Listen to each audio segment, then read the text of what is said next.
Ambassador Elena Vasquez sat in the grand chamber of the Galactic Council, her hands folded carefully in her lap. The massive dome above her head showed the swirling colors of space, with thousands of stars twinkling like distant diamonds. Around her, representatives from over 200 different species filled the curved rows of seats. Some looked like humans. Others were completely alien with tentacles, multiple eyes, or bodies that seemed to shift and change. Elena had been Earth's representative for 15 years now. In all that time, she had seen humanity grow from newcomers to respected members of the galactic community. At least that's what she had thought until today. The Zephyrian delegate, a tall creature with blue skin and 4 arms, was speaking at the central podium. His voice was calm and pleasant, but his words made Elena's blood run cold. The incidents on the human colonies were unfortunate, the Zephyrian said, his golden eyes scanning the chamber. But we must understand that space is dangerous. Sometimes accidents happen when different species encounter each other in the outer regions. Elena stood up quickly, her chair scraping against the floor. Accidents? She said, her voice carrying across the chamber. You call the massacre of 30,000 civilians an accident? A ripple of whispers went through the assembly. Some delegates turned to look at her with what seemed like amusement. Others simply ignored her as if she hadn't spoken at all.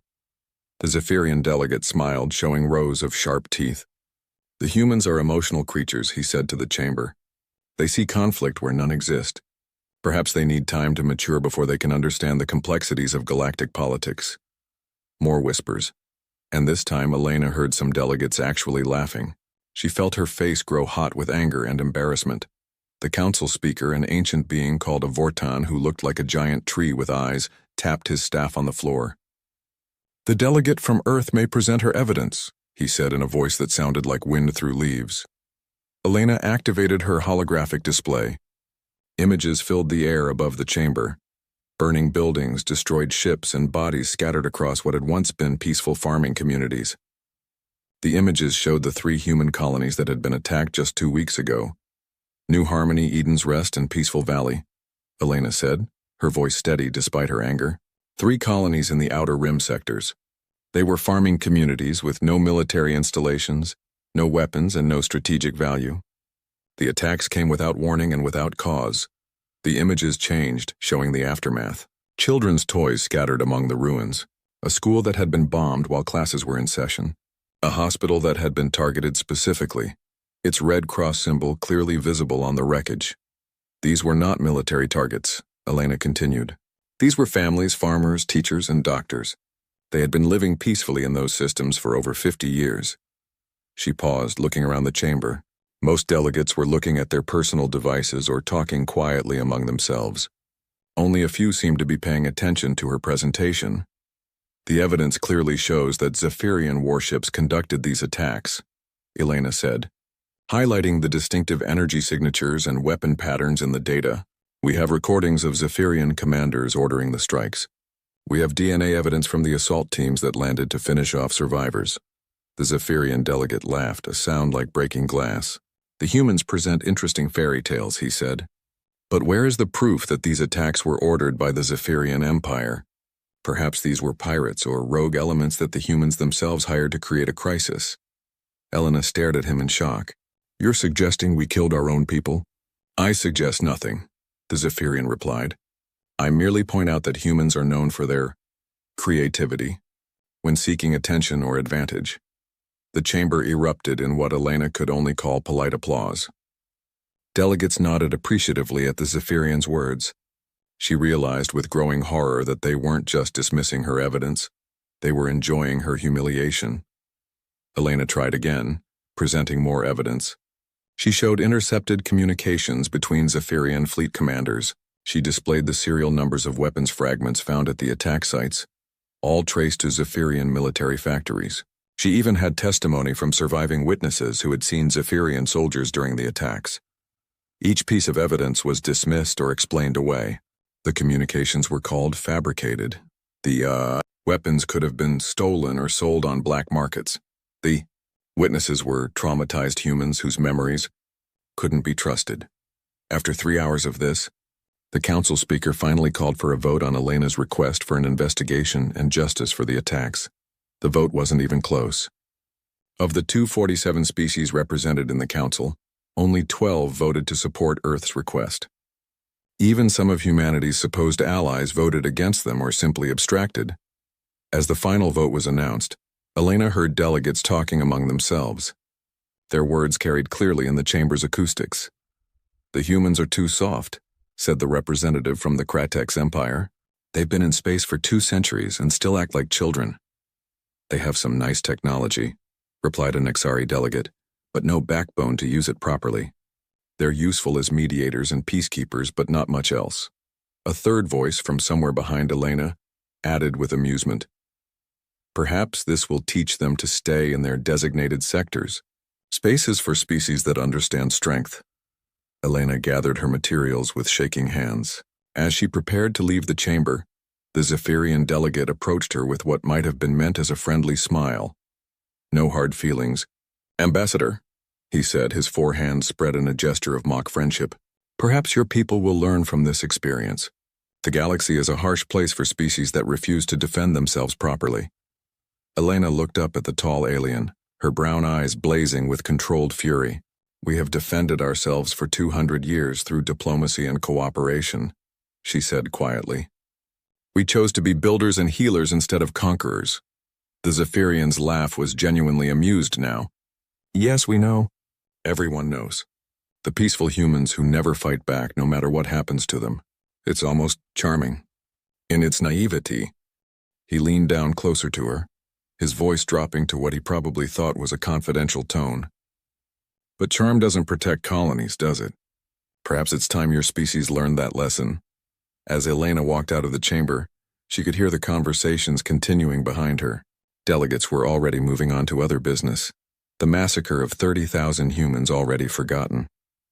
Some were even making jokes about human emotional outbursts and the entertainment value of their dramatic presentations. Elena made her way through the massive corridors of the council station, past artwork and monuments representing hundreds of different cultures. For nearly 2 centuries, humanity had contributed to this place, sharing their knowledge, their culture, and their resources. They had served as neutral mediators in conflicts between other species. They had provided disaster relief, medical aid, and technological assistance to dozens of worlds. And when they needed help, when their own people were murdered, the response was laughter and dismissal. Elena reached her private communication chamber and activated the quantum link to Earth. Within moments, she was looking at the familiar faces of the Human Defense Council, the 5 people who made the most important decisions about humanity's place in the galaxy. "How did it go?" asked Director Sarah Chen, though Elena's expression probably already told her everything she needed to know. "Complete failure," Elena replied, slumping into her chair. "They dismissed everything. Worse than dismissed, they turned it into entertainment." The Zephyrian delegate practically admitted to the attacks, and the chamber applauded him for it. General Marcus Webb, the head of the Human Defense Forces, leaned forward on the screen. His scarred face was grim. "What about our allies? The Altarians? The Century Federation?" Elena shook her head. "The Altarians abstained. The Century voted against us. They said they couldn't support unsubstantiated accusations that might destabilize galactic peace." Dr. Yuki Tanaka, the science advisor, spoke up. "They know we have proof. The evidence is overwhelming." "Evidence doesn't matter," Elena said, feeling the weight of defeat settling on her shoulders. "What matters is that they see us as weak. They think we're too soft to fight back, so there are no consequences for attacking us." President Maria Santos appeared on the screen, joining the call from her office on Earth. "Elena, I've been monitoring the situation. We need to discuss our options." Elena nodded, though she wasn't sure what options they had left. For 200 years, humanity had chosen the path of peace. They had built their reputation on being reasonable, diplomatic, and willing to compromise. They were the species other governments called when they needed a neutral mediator or a peaceful solution to conflicts. But now Elena understood something that chilled her to the bone. The other species didn't see humanity's peaceful nature as wisdom or strength. They saw it as weakness. They saw humans as convenient servants who could be pushed around without fear of retaliation. "The Zephyrian delegate made it clear this isn't over," Elena told the council. "He said this was a lesson for us to learn. I think they're planning more attacks." General Webb's face hardened. "How many more of our people have to die before we're allowed to defend ourselves?" Marcus, President Santos warned, we've always found another way. Have we? Webb shot back. Because from where I'm sitting, our peaceful approach just got 30,000 people killed and the murderers rewarded with applause. Elena closed her eyes, remembering the laughter in the chamber. They called us charming in our naivety. They think we're harmless pets who exist for their amusement. The conversation continued for another hour, but Elena found herself thinking about something else. She remembered her grandfather, who had been a soldier in one of Earth's last wars before humanity reached the stars. He had told her stories about what humans could do when they were truly threatened. We chose to be better, he had said. But never forget, Elena, that it was a choice, and choices can be changed. After the call ended, Elena sat alone in her chamber staring out at the stars. Somewhere out there, 3 human colonies lay in ruins. 30,000 people were dead, including children who would never grow up and parents who would never see their families again. And the galaxy thought it was funny. Elena activated her personal communicator and sent a message to Earth, marked with the highest priority code. The message was simple but carried enormous weight. All diplomatic solutions have been exhausted. The galaxy has made its position clear. Request immediate authorization to activate Protocol 7. Protocol 7. Elena had never thought she would be the one to recommend it. For 200 years, it had existed only in theory. A contingency plan that everyone hoped would never be needed. It was the protocol that would tell the galaxy exactly why humanity had been so careful to remain peaceful for so long. As Elena transmitted the message, she wondered if the Zephyrian delegate would still be laughing in a few days. She suspected he would not be laughing at all. The breaking point had been reached. Humanity's patience, tested and stretched for 2 centuries, had finally snapped. And the galaxy was about to learn what humans were really capable of when they stopped trying to be the good guys. Admiral Chen Morrison stood on the bridge of the HSS Determination, staring at the tactical display that showed the human fleet spread across 3 star systems. His dark eyes reflected the red warning lights that had been flashing for the past 6 hours, ever since the attacks began. Sir, we're receiving another distress call from New Geneva, reported Lieutenant Commander Sarah Kim from the communications station. They're requesting immediate evacuation support. The Zephyrian fleet has broken through their orbital defenses. Chen nodded grimly. New Geneva was the 3rd human system to come under attack in the past 24 hours. First Kepler Station, then Terra Verde, and now New Geneva. Each attack had been swift, brutal, and perfectly coordinated. What's the status of the evacuations? Chen asked. Kepler Station managed to get most of their civilians out before the station was destroyed, Kim replied. Terra Verde. We lost contact with them 4 hours ago. New Geneva is holding for now, but barely. Chen walked to the central command chair, his mind racing through tactical possibilities. Around him, the bridge crew worked with quiet efficiency, their faces showing the strain of the past day's events. These were good people, trained for peacekeeping and exploration missions. They had never expected to find themselves in a real war. But then again, none of humanity had expected this. Sir, called out Commander David Park from the tactical station. I'm reading massive Zephyrian fleet movements in the outer sectors. It looks like they're positioning for attacks on at least 6 more systems. Chen felt his jaw clench. The Zephyrian Empire had clearly planned this campaign carefully. They weren't just raiding human colonies randomly. This was a systematic assault designed to cripple humanity's presence in the Outer Rim territories. They're testing us, Chen said, more to himself than to his crew. They want to see how we respond. Lieutenant Commander Kim looked up from her station. Admiral, we're receiving a transmission from the Zephyrian flagship. They're offering terms, Chen raised an eyebrow. Put it through. The main screen flickered and showed the bridge of a Zephyrian warship. The alien commander was tall and imposing, with the typical blue skin and 4 arms of his species. His golden eyes held what could only be described as amusement. Admiral Morrison, the Zephyrian said, his voice carrying a tone of mock respect. I am Fleet Commander Zarthek of the Zephyrian Imperial Navy. I believe we need to discuss the current situation. You mean your unprovoked attacks on civilian populations? Chen replied, his voice steady and cold. Zarthek's laugh was like breaking glass. Attacks? Admiral, you misunderstand. We are conducting liberation operations. Your colonies were built in systems that rightfully belong to the Zephyrian Empire and our allies. Chen had studied the star charts. The attacked systems had been settled by humans over 50 years ago, with full approval from the Galactic Council.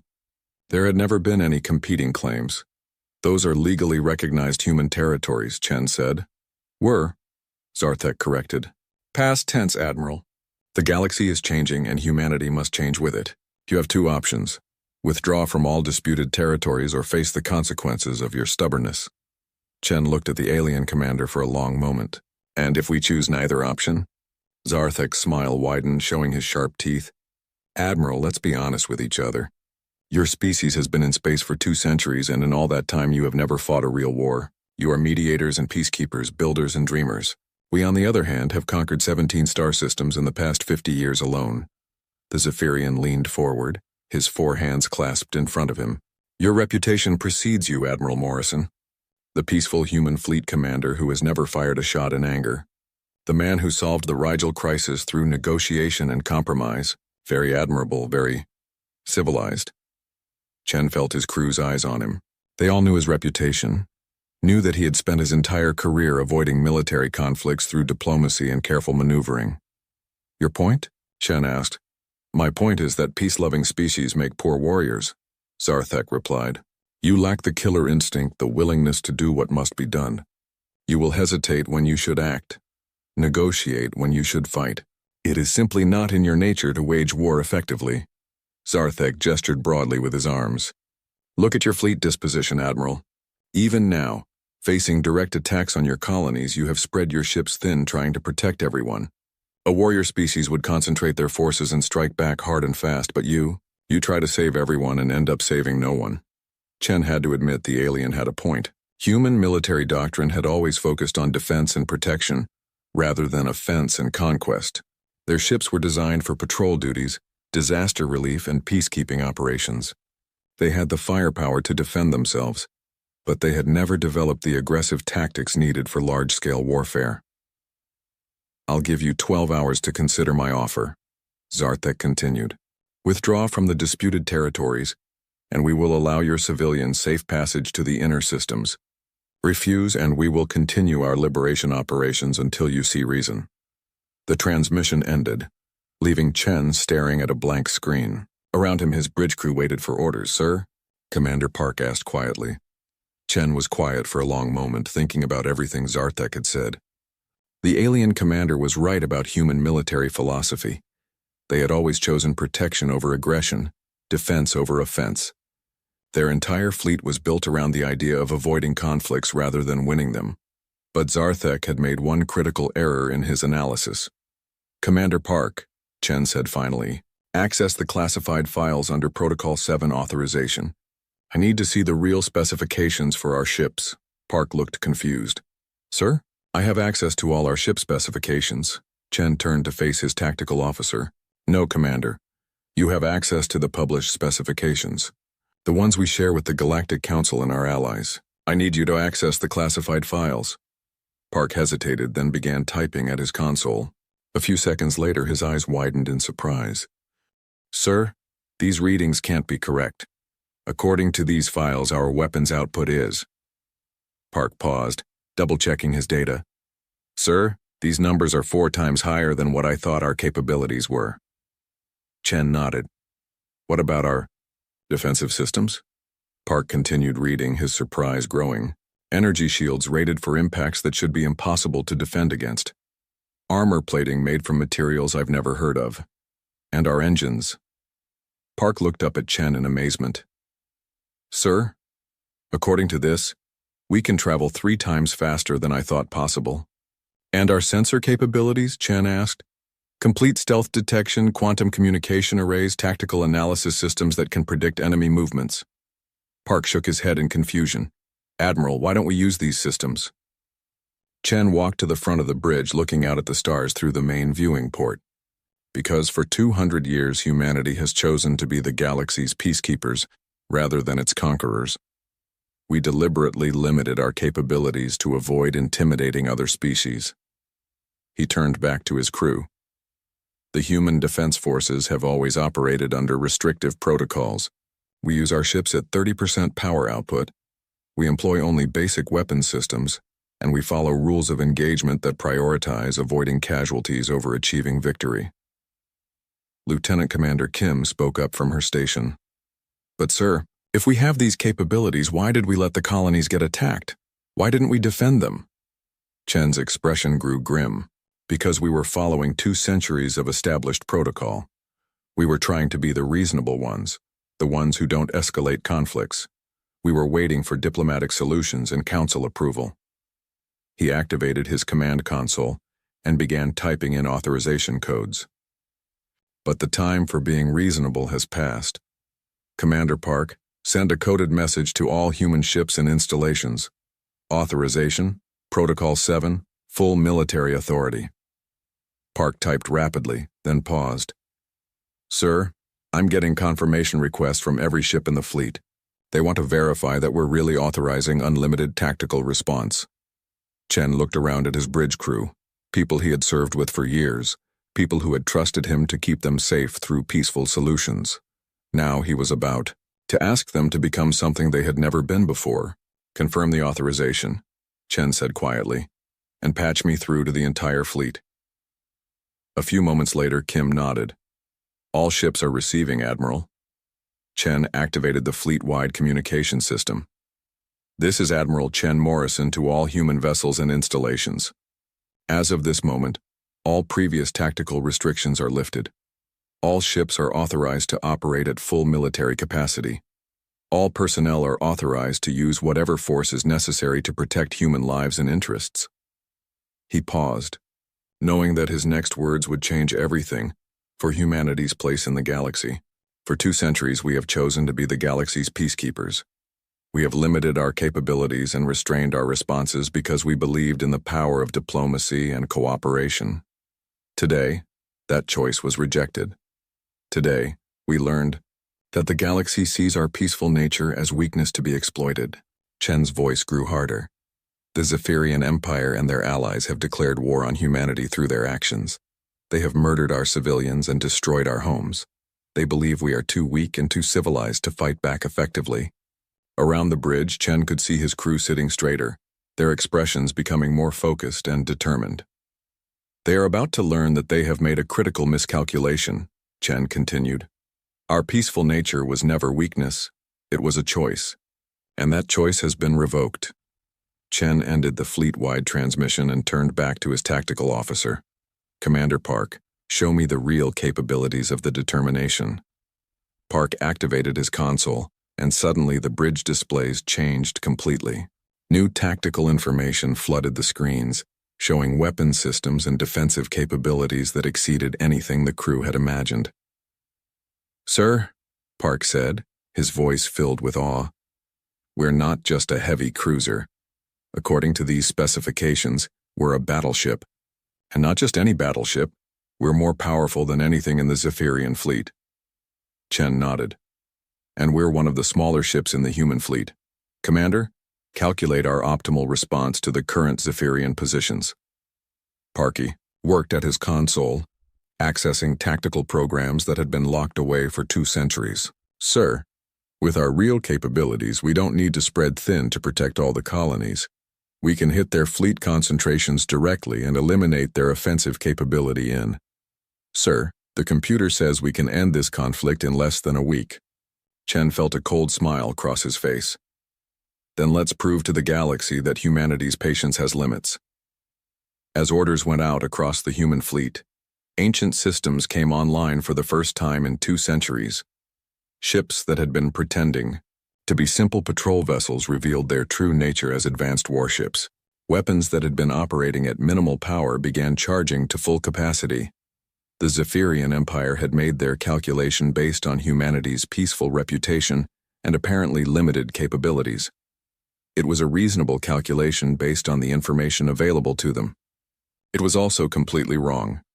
Humanity was about to show the galaxy exactly why they had been so careful to remain peaceful for so long. The first shot of humanity's real war was fired at exactly 0800, Galactic Standard Time on what would later be called Day 1 of the 6-Day War. Admiral Chen Morrison stood on the bridge of the HSS Determination as his ship dropped out of hyperspace at the edge of the Proxima system. Around him, 23 other human vessels materialized from the void, their hulls gleaming with energy fields that hadn't been seen in 200 years.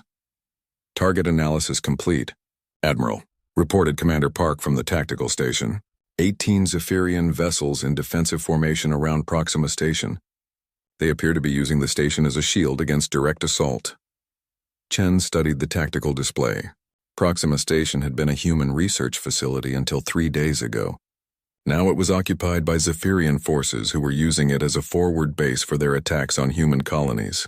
Intelligence reports indicated they had executed the research staff and were holding about 200 human civilians as prisoners. Sir? Lieutenant Commander Kim called from communications. We're being hailed by the Zephyrian Fleet Commander, Chen nodded. On screen, the familiar face of Fleet Commander Zarthek appeared on the main display. The Zephyrian looked confident and amused, surrounded by the bridge crew of his flagship. Admiral Morrison, Zarthek said with his characteristic mocking tone. How predictable. You arrive exactly as our tactical analysis suggested you would, with insufficient force and at the worst possible tactical position. Chen said nothing, simply watching the alien commander with calm eyes. Zarthek continued, You have 24 ships against our 18, which would normally give you an advantage. But we control the station and hold your civilians. You cannot fire upon us without killing your own people. Meanwhile, we can use the station's defensive systems and our superior positioning to destroy your fleet piece by piece. The Zephyrian's forearms spread in a gesture of mock sympathy. This is exactly what I meant about your species lacking the warrior instinct, Admiral. A proper military force would have sacrificed the civilians to achieve victory. But humans? You will hesitate, negotiate, and ultimately retreat to avoid casualties. Chen finally spoke, his voice quiet and steady. You're holding 200 human civilians prisoner? Insurance, Zarthek replied. They ensure that you cannot use your full firepower against our position. Quite clever, don't you think? Chen looked at the tactical display again, noting the positions of all the Zephyrian ships and the station itself. Commander Park, he said without taking his eyes off the screen. Can you confirm the exact location of the human prisoners? Park worked at his console, using sensors that were far more advanced than anything the Zephyrians knew humans possessed. Yes, sir. They're being held in sections C4 through C7 of the station. The Zephyrian troops are positioned throughout the rest of the facility. Chen nodded, then looked back at Zarthek. I'm going to give you one chance to surrender and release the prisoners. Zarthek's laughter echoed across the bridge. Surrender? Admiral, you are in no position to make demands. You have walked into a trap of our design. Your only choice is to withdraw or watch your fleet be destroyed. I see, Chen said calmly. In that case, you have 30 seconds to abandon the station. Zarthek's laughter stopped. What did you say? 30 seconds, Chen repeated. After that, I will demonstrate why humanity has spent 2 centuries trying very hard not to wage war. The Zephyrian commander's expression changed from amusement to confusion to anger. You're bluffing. You cannot fire on the station without killing your own people. Chen turned to his weapons officer, a young lieutenant named Torres who was staring at his console in amazement. Lieutenant, are the precision targeting systems online? Torres checked his displays, accessing weapon systems he had never seen before. Sir, these targeting computers they're incredible. According to the readouts, we can place shots accurate to within centimeters at this range. Chen nodded. Target all Zephyrian personnel positions on the station. Avoid sections C4 through C7. Use beam weapons set for surgical strikes. Torres's hands moved over his controls, and suddenly the weapons display showed a level of detail that seemed impossible. Individual life signs appeared on the screen, differentiated by species and marked with targeting solutions. Sir, Torres said, his voice filled with awe. The computer is showing me exactly where every Zephyrian soldier is positioned.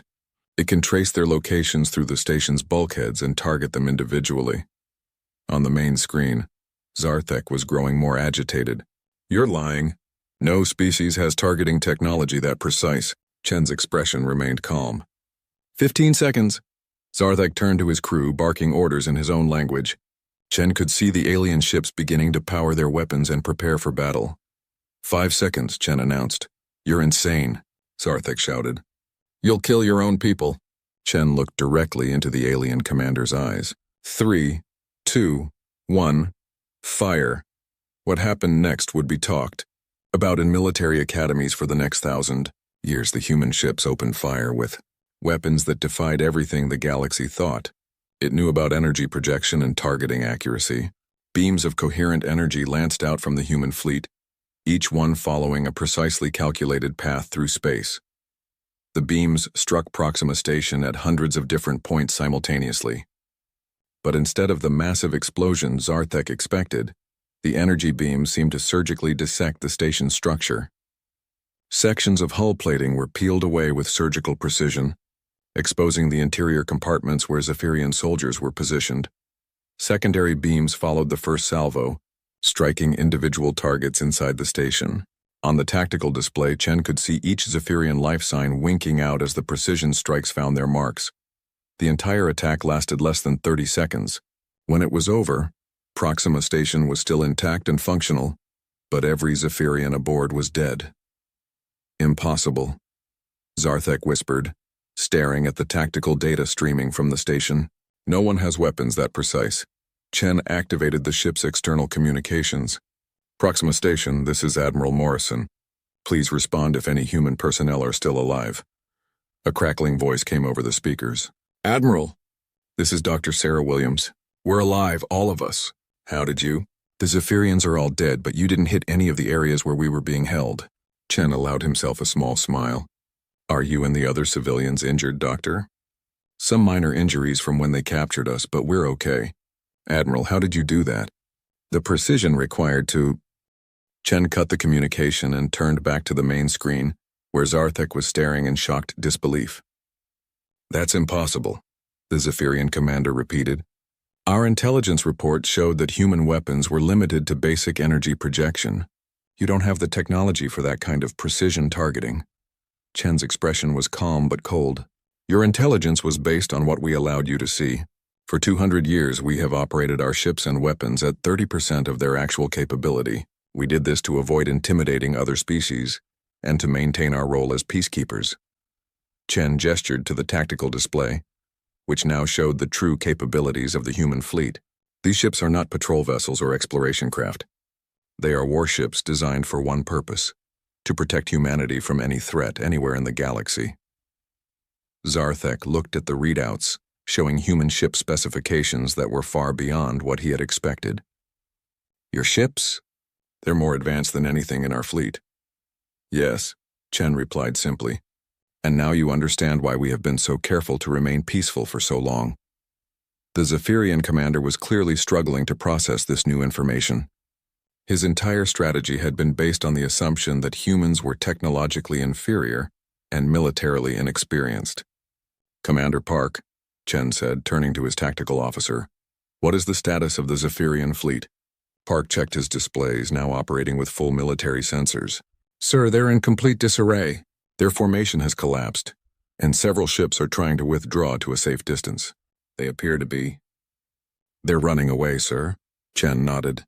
Open a channel to all Zephyrian vessels. When the connection was established, Chen's voice carried clearly to every ship in the alien fleet. This is Admiral Morrison to all Zephyrian forces. You have witnessed what human military technology can accomplish when we choose to use it. You have seen that we can neutralize your forces while protecting our own people. Chen's voice grew harder. You now have a choice. You can continue this war, in which case you will discover exactly how advanced human military capabilities really are, or you can withdraw from all human territories and return to your own space. There was a long pause before Zarthek responded. Admiral, we were told that humans were weak, that you lacked the will to fight. We lack the will to start fights, Chen corrected. But we have never lacked the ability to finish them. We chose to be diplomats and peacekeepers because we believed it was better for everyone. Today we learned that the galaxy sees our choice as weakness to be exploited. Chen looked directly at the Zephyrian commander. That was a mistake, Fleet Commander, and now you and your allies will face the consequences. On the tactical display, Chen could see several Zephyrian ships powering down their weapons and beginning to withdraw from the system. But others remained in position, clearly preparing to continue the fight. Some of your ships appear ready to continue this engagement, Chen observed. Zarthek looked at his own tactical displays, then back at Chen.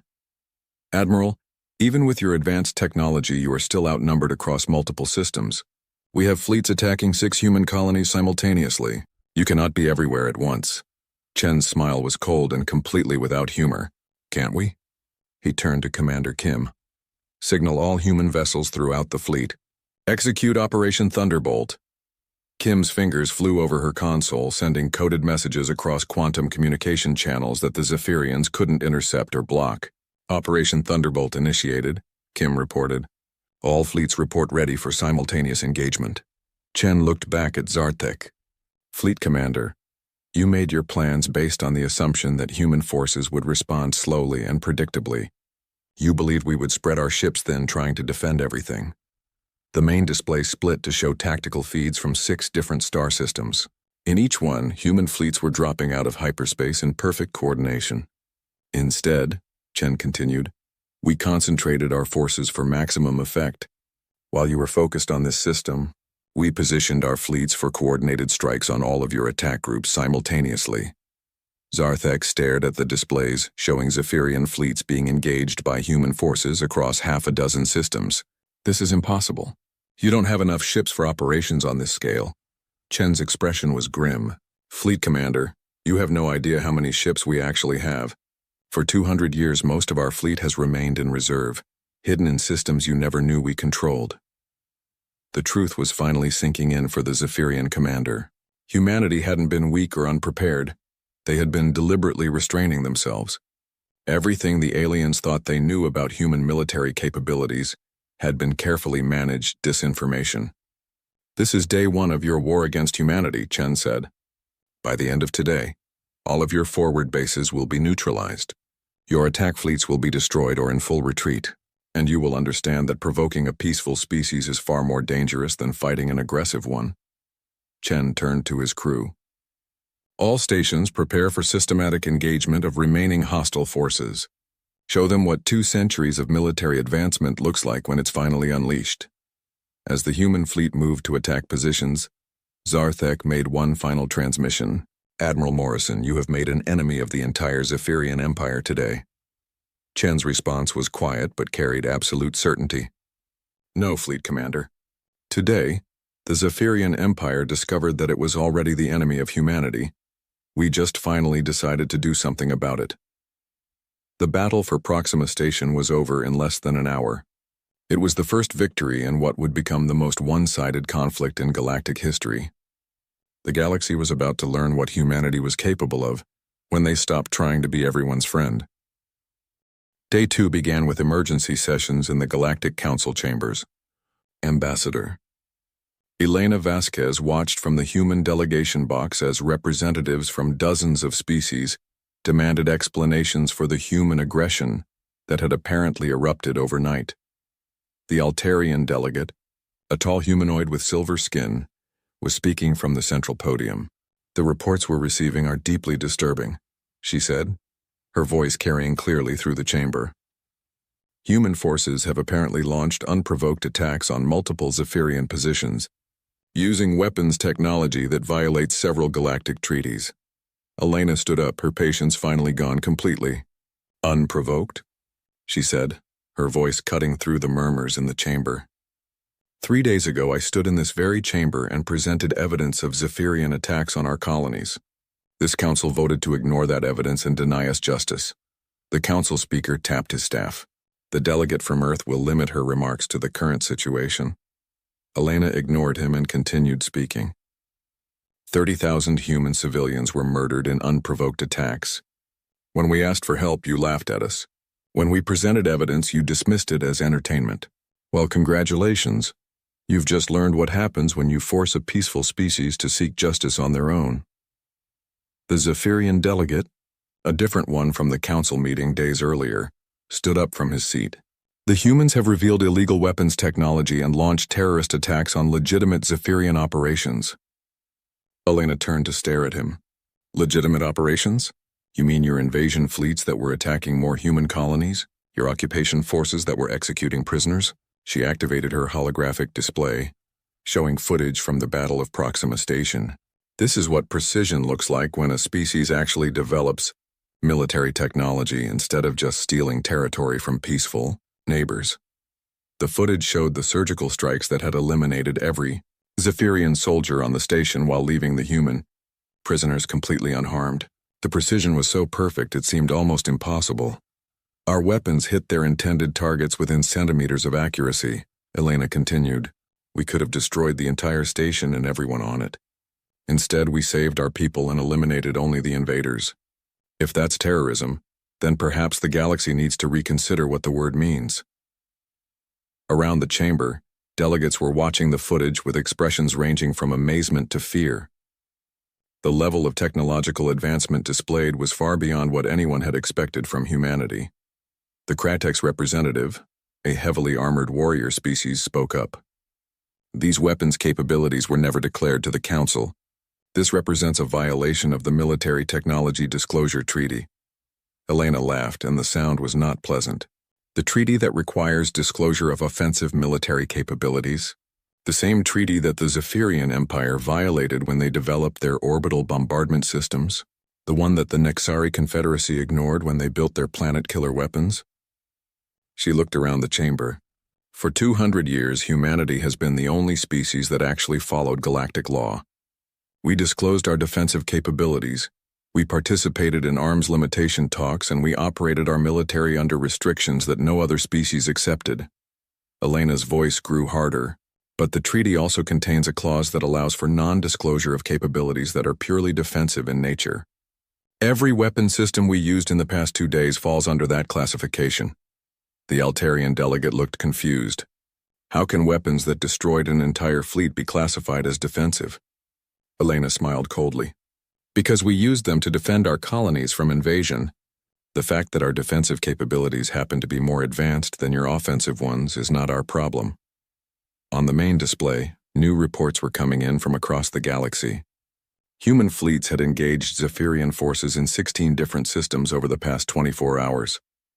In every case, the result had been the complete destruction or withdrawal of the alien forces. But what was causing panic in the galactic community wasn't just the human military success. It was the technology they were displaying.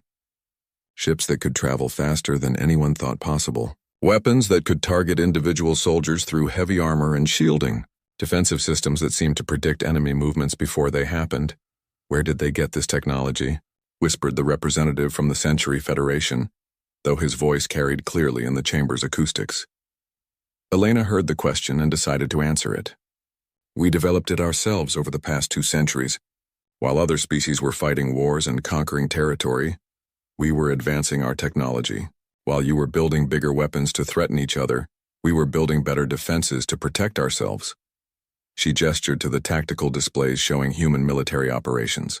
Every system you see here was developed in human laboratories by human scientists.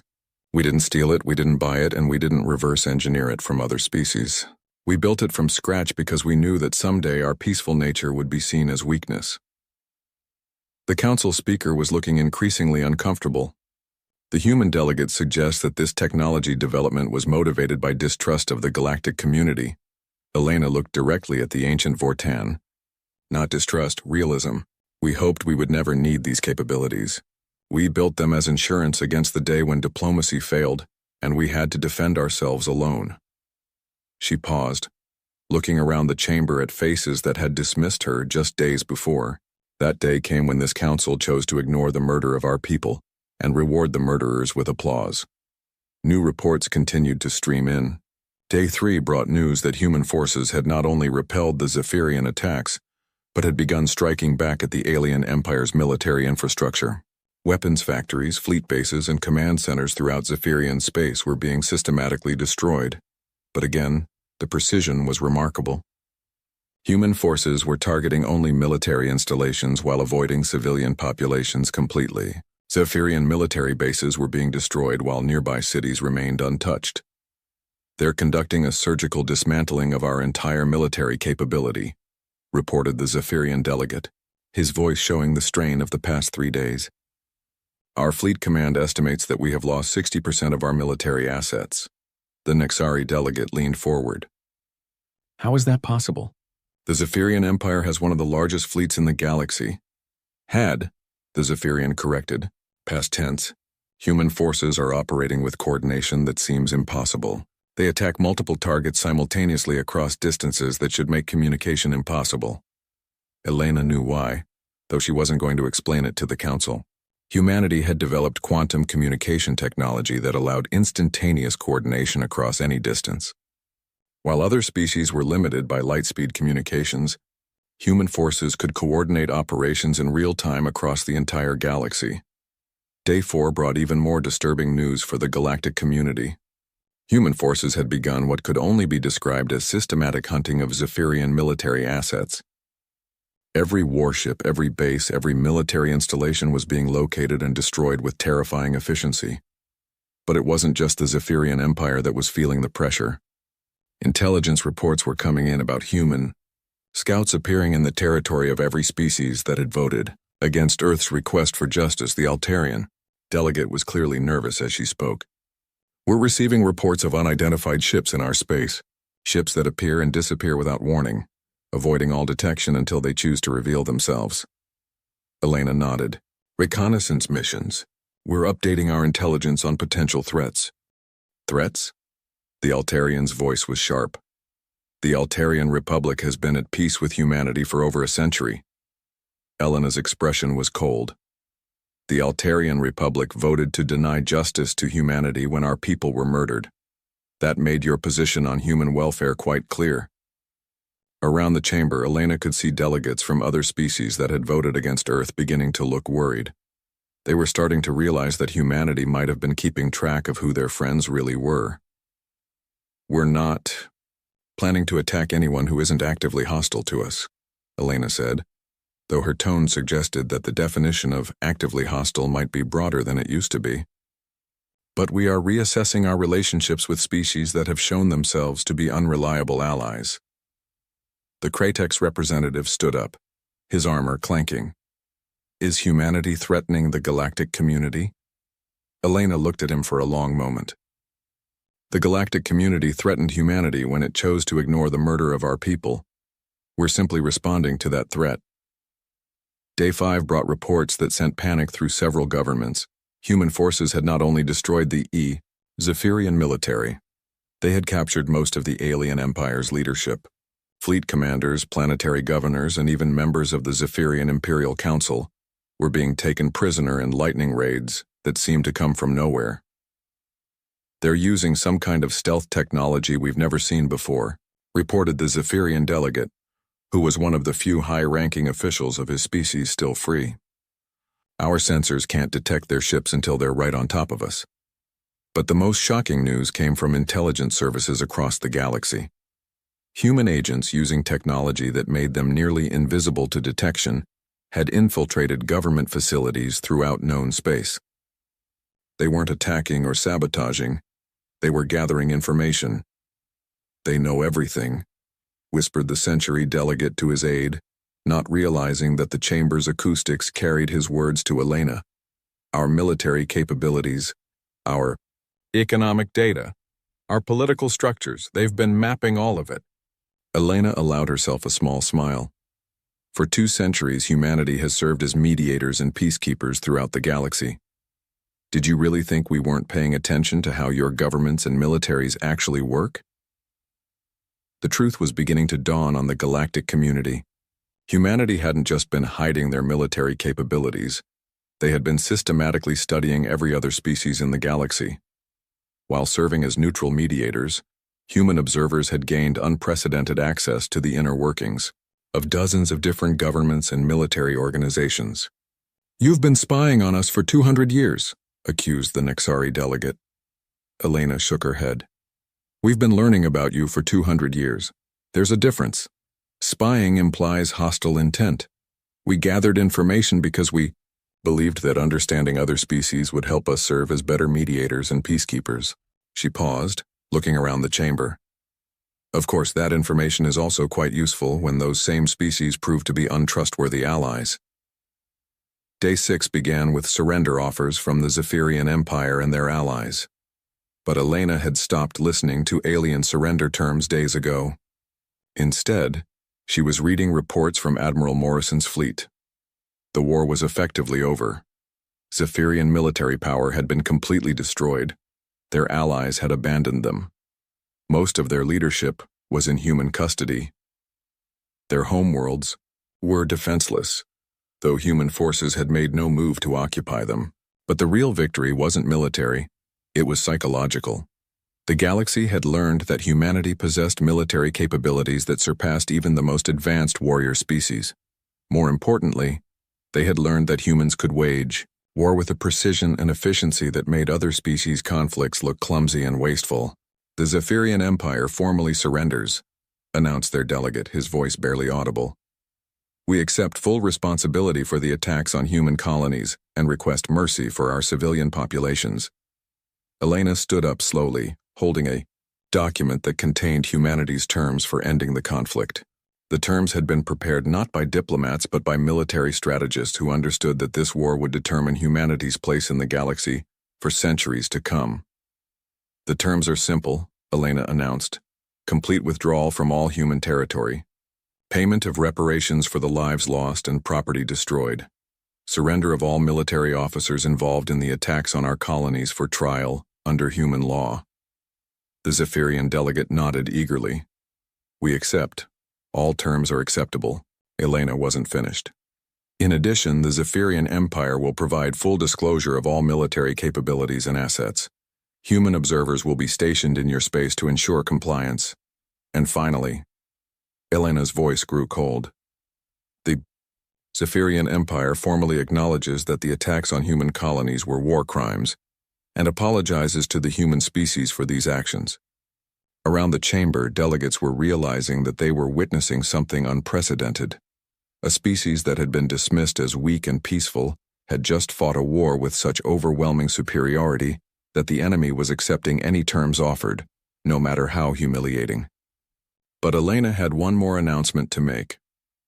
"The human delegation also wishes to inform the Galactic Council that humanity is withdrawing from all current peacekeeping and mediation roles. We will no longer serve as neutral arbiters in conflicts between other species." The chamber erupted in shocked voices. For 2 centuries, humanity had been the galaxy's go-to mediators. Dozens of conflicts had been resolved through human intervention. Elena waited for quiet, then continued. "We have learned that our peaceful service was seen as weakness rather than strength. Since the galactic community prefers to resolve conflicts through military force rather than diplomacy, you will need to find other methods of settling your disputes." She looked around the chamber one final time. "Humanity will remain part of the galactic community, but our role has changed. We are no longer the species that other governments can ignore or dismiss. We are no longer the convenient mediators who can be counted on to sacrifice their own interests for galactic peace." Elena's voice carried absolute certainty. "We are now simply another military power in the galaxy, one that has just demonstrated we are more advanced and more capable than anyone imagined."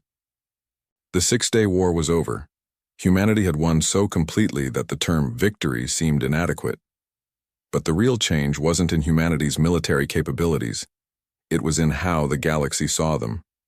The gentle peacekeepers were gone, replaced by a species that had proven they could wage war with terrifying precision and overwhelming force. The galaxy would never underestimate humanity again. 3 months after the 6-day war ended, Ambassador Elena Vasquez walked into the Galactic Council chamber for the first time since humanity's victory. The massive dome above still showed the same view of space, with thousands of stars twinkling in the darkness. But everything else had changed. The chamber was fuller than Elena had ever seen it. Representatives from species she had never met before sat in the curved rows of seats. Some were from distant sectors of the galaxy. Others were from smaller governments that had never bothered to attend council sessions before, but the most noticeable change was in how the other delegates looked at her as she took her seat in the human delegation box. Gone were the dismissive glances and barely concealed amusement she had grown used to. Now she saw something very different in their eyes, respect mixed with fear. Elena had arrived early, wanting to observe the chamber before the session began. She watched as delegates filed in, many of them casting nervous glances toward the human section. Conversations that had been animated and casual before her arrival became quieter and more subdued. The Altarian delegate, The same silver-skinned woman who had criticized human aggression during the war approached Elena's box with obvious reluctance. "Ambassador Vasquez," she said, her voice careful and polite. "I wanted to express the Altarian Republic's gratitude for humanity's restraint in recent weeks." Elena looked up at her with calm interest. "Restraint?" The Altarian delegate seemed to struggle with her words. "The reconnaissance missions in our space. Your ships could have. That is, we understand that you were gathering information, not preparing for hostile action." Elena nodded. "We were updating our intelligence files on species that had shown themselves to be unreliable allies. The Altarian Republic chose to deny justice to humanity when our people were murdered. We wanted to understand whether this represented a fundamental change in your government's position toward human welfare." The delegate looked uncomfortable. "And your conclusions?" Elena's expression remained neutral. "We concluded that the Altarian Republic's vote against us was based on political convenience, rather than genuine hostility. Therefore, no further action was necessary." The relief on the Altarian's face was obvious. "Thank you for that assessment, Ambassador. The Republic values its relationship with humanity and hopes to continue our cooperation in the future." As the delegate walked away, Elena reflected on how dramatically the galactic political landscape had shifted. Species that had ignored humanity for decades were now actively seeking dialogue. Governments that had dismissed human concerns were now carefully considering how their actions might affect their relationship with Earth. The council speaker tapped his staff, calling the session to order. The ancient Vorton looked older and more tired than Elena remembered, as if the past 3 months had been particularly difficult for him. "Today's session will address the formal applications for membership in the Galactic Council," he announced. "We have received requests from 17 species seeking representation in this body." Elena wasn't surprised.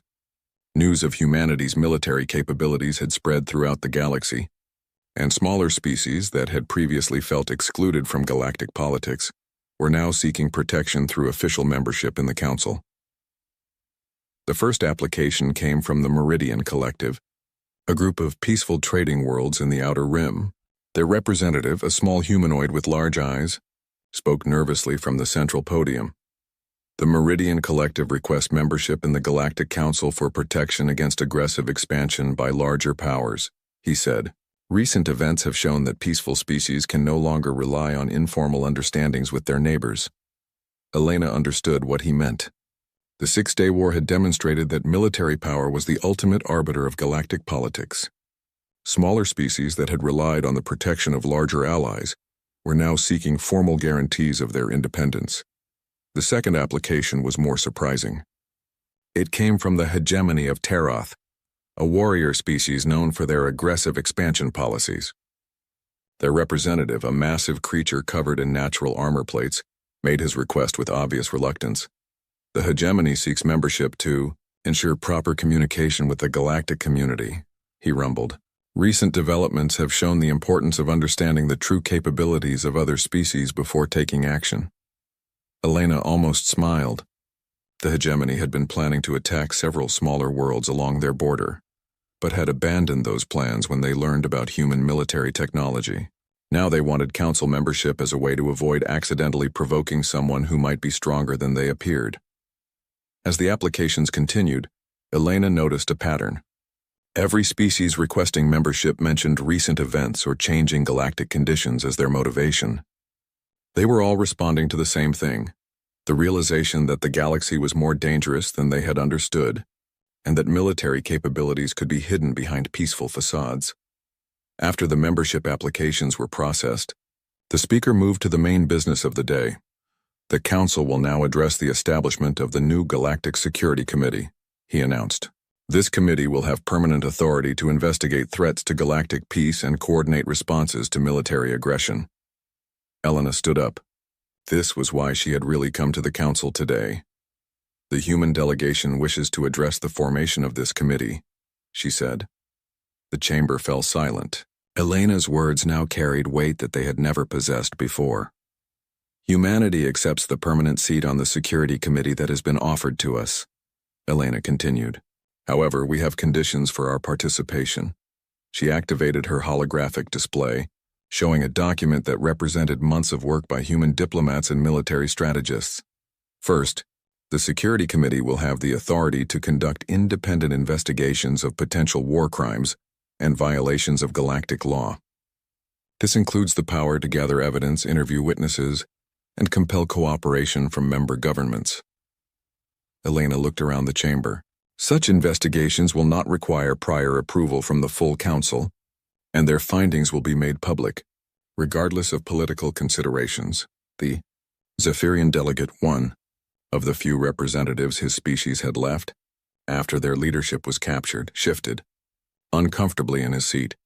Elena knew he was thinking about the trials that were still ongoing for the officers who had ordered the attacks on human colonies.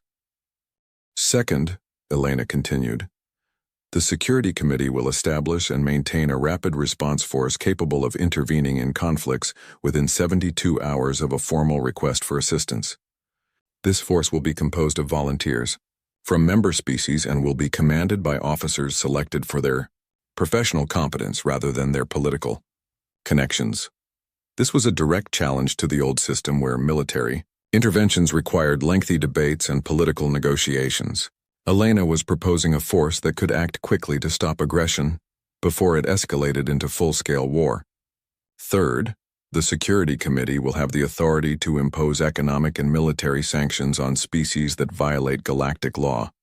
These sanctions will remain in effect until the violations are corrected and appropriate reparations are made. Elena paused, looking directly at several delegates who had voted against humanity during their time of crisis. Finally, the Security Committee will maintain updated intelligence files on the military capabilities of all galactic powers. This information will be used to prevent miscalculations that could lead to unnecessary conflicts. The implications of this last point were clear to everyone in the chamber. Humanity was serving notice that they would never again allow other species to operate under false assumptions about military capabilities. The Kratex representative stood up. These proposals would give the Security Committee unprecedented power over the internal affairs of sovereign governments. Elena looked at him steadily. The alternative is what we saw 3 months ago. A system where war crimes are ignored until the victims are forced to seek justice through military action. The galactic community can choose effective governance or it can choose continued chaos, but it cannot choose both. The debate continued for hours, but Elena knew the outcome was predetermined. The events of the 6-day war had demonstrated the consequences of ineffective galactic governance. No species wanted to risk finding themselves in the Zephyrian Empire's position, facing a more powerful enemy with no allies and no legal recourse. When the vote was finally called, Elena's proposals passed by an overwhelming margin. Only the Nexari Confederacy and 2 other aggressive powers voted against the new system. As the session ended, Elena found herself surrounded by delegates seeking private conversations. Everyone wanted to understand humanity's intentions and ensure their own species remained in good standing with Earth's government. The Century Federation's representative, a diplomatic man with pale blue skin, was particularly eager to speak with her. Ambassador, the Federation has been reviewing our historical relationship with humanity, he said carefully. We believe there may have been misunderstandings about our position during recent events. Elena raised an eyebrow. You mean your vote to deny justice to humanity when our colonies were attacked? The delegate looked uncomfortable. That vote was based on incomplete information and political pressures that no longer apply. The Federation values its friendship with humanity and hopes to demonstrate that through our future actions. Elena studied his face for a moment. The Federation will have opportunities to demonstrate its friendship through its work on the Security Committee. Actions, as they say, speak louder than words. As Elena left the council chamber, she reflected on how completely the galactic balance of power had shifted. Humanity had gone from being dismissed as naive peacekeepers to being recognized as the dominant military force in known space. Other species that had ignored human interests for centuries were now actively seeking Earth's approval for their policies. But Elena also knew that this new respect came with new responsibilities. Humanity could no longer simply react to events. They had to help shape the future of galactic civilization. She activated her communicator and sent a message to Earth.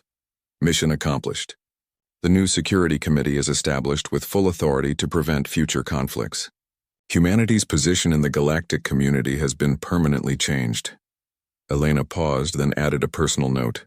The galaxy has learned that peaceful species can be the most dangerous when provoked. Let's make sure they never forget that lesson. As Elena walked through the corridors of the council station, she noticed something else had changed. The artwork and monuments representing different cultures were still there, but new additions had appeared.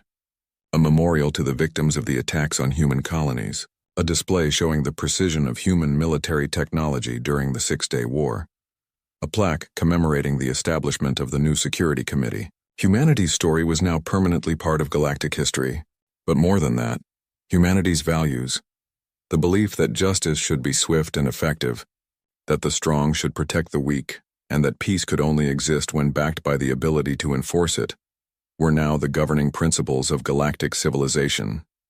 Elena stopped at a viewing port that looked out into space. Somewhere out there, human ships patrolled the trade routes and colony worlds, ensuring that no species would suffer what humanity had endured. The gentle peacekeepers were gone, replaced by guardians who understood that true peace required the willingness to fight for it. The Six-Day War had ended humanity's age of innocence, but it had also begun something new. An age where the galaxy's most powerful military force was guided by the wisdom of a species that had chosen peace for 2 centuries, only taking up arms when all other options were exhausted. Elena smiled as she looked out at the stars.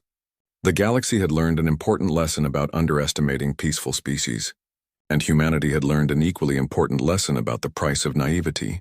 Both lessons would shape the future of galactic civilization for millennia to come. In the distance, Elena could see the running lights of human patrol ships making their routine rounds. They were no longer hiding their capabilities or pretending to be simple exploration vessels. They flew openly as what they had always been, the guardians of human space and the protectors of those who could not protect themselves. The galaxy would never again mistake humanity's desire for peace as a sign of weakness, and humanity would never again allow diplomacy to fail when innocent lives hung in the balance. The age of humanity's patience had ended. The age of humanity's strength had begun.